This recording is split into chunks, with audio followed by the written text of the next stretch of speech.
গরম পড়তে না পড়তেই আমাদের প্রত্যেকের রান্নাঘরে ঝিঙে পটলের উৎসব শুরু হয়ে গেছে। আজকে তোমাদের সাথে পটলের একটা ভীষণ ইউনিক রেসিপি শেয়ার করব। আশা করি অন্যান্য রেসিপিগুলোর মতো এই রেসিপিটাও তোমাদের অনেক অনেক বেশি ভালো লাগবে। আজকে তোমাদের সাথে যে রেসিপিটা শেয়ার করব সেটা হলো কাজু পটল। ভীষণ ইউনিক একটা রেসিপি আর অসম্ভব সুন্দর খেতে হয়। দেখো আমি কিভাবে বানাচ্ছি। আমি জানি তোমরা অনেকেই বানাতে জানো, তবু আমি কিভাবে বানাচ্ছি সেটাই একবার দেখাচ্ছি তোমাদের। নমস্কার, আমি অন্তরা, আপনাদের চ্যানেল অন্তরা কুকিং চ্যানেলে আপনাদের সবাইকে জানাই অনেক অনেক স্বাগত। বড়দের প্রণাম আর ছোটোদের ভালোবাসা জানিয়ে আজকে রেসিপিটা স্টার্ট করছি। এখানে আমি কিছু পাবড়া মানে সাদা পটল নিয়ে নিয়েছি। আমাদের এদিকে এগুলোকে না পাবড়া পটল বলে, জানি না তোমাদের মানে তোমাদের ওখানে এই পটলটাকে কি বলে। তো পটল এখন সেই রকম বড় হয়নি, তো মিডিয়াম সাইজেরই আছে পটলগুলো। দেখো পটলগুলো খোসা ছাড়িয়ে আমি সুন্দর করে পটলের গায়ে কাট দিয়ে নিচ্ছি, একটু দেখতেও ভালো লাগবে, একটু ডিজাইন করে।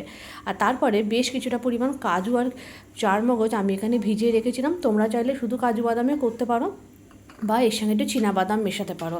তারপরে একটা মিক্সি জার নিয়ে নিয়েছি, জারের মধ্যে আমি এই কাজু চারমগজ নিয়ে নিয়েছি, কিছুটা পরিমাণ আদা। কতটা আদা বা লঙ্কা নেবে সেটা তোমরা কতটা পটল রান্না করবে সেই হিসাবে নেবে। আর দিয়ে দিচ্ছি কাঁচা লঙ্কা, দিয়ে দিয়েছি 1 চামচ মতো ভাজা ধনের গুঁড়ো, একদম হালকা করে ভাজা ধনের গুঁড়ো দিয়েছে। অবশ্যই ধনে গুঁড়ো দেবে, জিরে গুঁড়ো কিন্তু একদম ব্যবহার করবে না। ভালো করে মিক্সিতে দিয়ে অল্প টক দই দিয়ে পেস্ট করে নিয়েছি।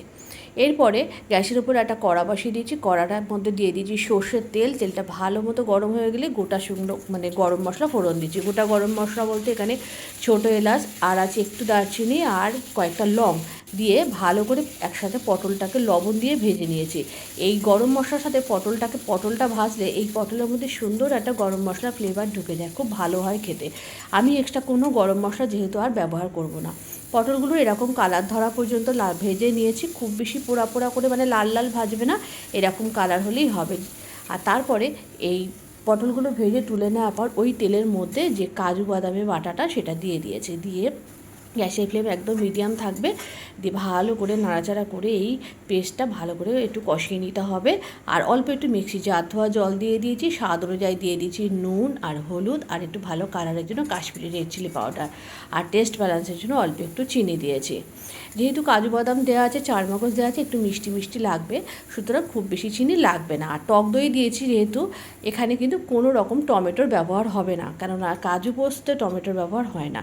তারপরে মিক্সি জার ধোয়া জলটা দিয়ে দিয়েছি ভালো করে কষানোর পর, আর তারপর যখন ঝোলটা ফুটতে শুরু করেছে পটলগুলো দিয়ে দিয়েছি। তারপরে পটলটাকে বেশ গ্রেভি করে নামাতে হবে, একটু ঝোল রাখতে নামাবে, কেননা যেহেতু কাজু বাদাম আছে ঝোলটা কিন্তু পরে টেনে নেবে। আর নামানোর আগে একটু রোস্টেড কসুরি মেথি আর অল্প একটুখানি ঘি দিয়ে নামিয়েছি। কেমন হয়েছে রেসিপিটা অবশ্যই জানাতে হবে। অসম্ভব ভালো খেতে হয়, আর রুটি পরোটা বা ভাত, গরম ভাত, পোলাও যে কোনো কিছুর সাথে কিন্তু একদম দুর্দান্ত জমে যাবে। নিরামিষ বা আমিষ যে কোনো দিনে এরকম একটা রেসিপি থাকলে কিন্তু তুমি সবার মন জয় করে নিতে পারবে। কেমন লাগলো রেসিপিটা অবশ্যই জানিও, আর অবশ্যই কিন্তু বাড়িতে ট্রাই করো। আর আমার YouTube channel best test with Antara চ্যানেলটিকে অবশ্যই সাবস্ক্রাইব করে আমার পাশে থেকো।